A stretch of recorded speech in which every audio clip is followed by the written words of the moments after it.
Anisan'ny mpilalao tena nisongadiny Fenoasina nandritra ny faninanana tranona 420 farany teo, izay nahazoan'i Madagasikara laharana faharoa ka nampifalifaly sy nampiorakoraka amin'ny malagasy rehetra. Narako Razafimary Fenoasina Gilles, attaquant tamin'ny Barea Ashanina, milalao amin'ny Adresaya, 26 ans zaho amin'izao.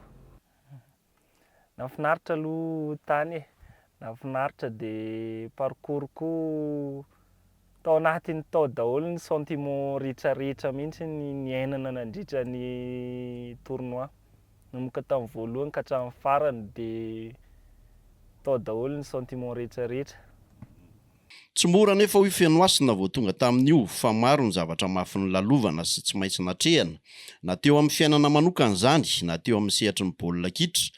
Nisy kotrana maro tao ary nisy finiavana ihany koa mba nahafahana nahatratra tanjona iray, ary ambonin'izany rehetra izany ny vavaka izay tena zava-dehibe tokoa.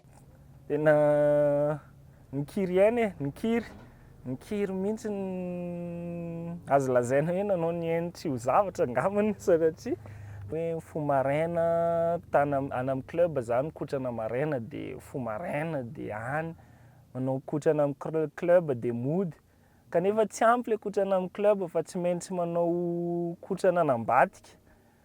Nefa reraka avy any club, misy fotoana tsy mahavita fa tsy maintsy tao anatiny zany discipline, tsy maintsy tao anatiny discipline contre amin'le fahakamonana sy contre amin'le harerana zany discipline. Nandritra ny faninanana dia nisy ny tebiteby, tahotra, fahatezerana ary ny alahelo rehefa nahazo karatra mena aho tamin'ny lalao manasa-dalana nihaonana tamin'ny Soudan, hoy Fenoasina. Nahatsiaro namela ireo namako tao anatin'ny ady mafy aho rehefa nivoaka ny kianja hoy izy, na izany aza nefa dia faly rehefa nandresy ny ekipa ka afaka tanteraka ireo alahelo na navesatra.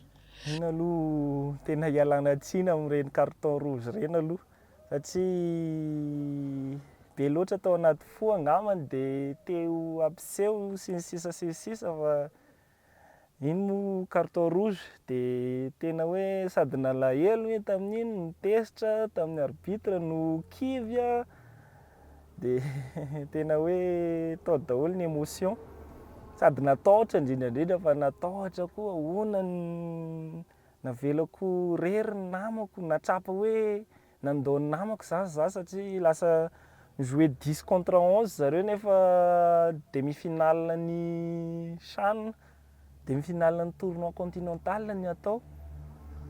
Dia tao anatin'izany zany ny vavaka tena hoe nataoko be da be tamin'ilay izy vavaka, mba angatahana mba hahazo fandresena. Dia isaorana aloha ny tompo fa nomeny fandresena, dia ohatrany hoe adino le carton rouge rehefa azo le fandresena. Ny toro-hevitro i Fenoasina raha ho an'ireo zandrikely izay manana nofinofy dia tena tsy miaraka mihitsy ny sport sy ny zava-mahadomelina, ka raha te ho lasa lavitra dia mila mahay mifehy tena. Manao hoe misotro toaka, afoka sigara, za zany mba conseil-ko mba hialao reny an'le boay kely zany satria be da be mihitsy ny misy mahay ary be da be ny mahay, fa be da be koa simba n'le zavatra ratra ohatr'ireny, ohatra hoe toaka, sigara. Dia za zany mba conseil-ko mba hialao reny fa manimba, fa aleo mikotrana dia sakafo tsara dia matory tsara koa, dia izay. Nisaotra ireo malagasy rehetra nanohana moa Fenoasina, tsy tapitra teo akory ny baolina kitra fa mbola maro ny tanjona, fa amin'izao aloha dia mbola ao anatin'ny fialan-tsasatra tanteraka izy. Isaorako manokana ny malagasy rehetrarehetra niara-niombona, niompo taminay, satria raha tsy teo nareo dia mety hoe tsy vitanay reny rehetrarehetra reny, na dia lavitra ara zay fa noho ny horakoraka rehetrarehetra taty an-tanàna dia nanomenay am-po teo ambony kianja, ka isaorako gasy rehetrarehetra izay nanohana, rehetrarehetra mihitsy isaorako. Zaho aloha mbola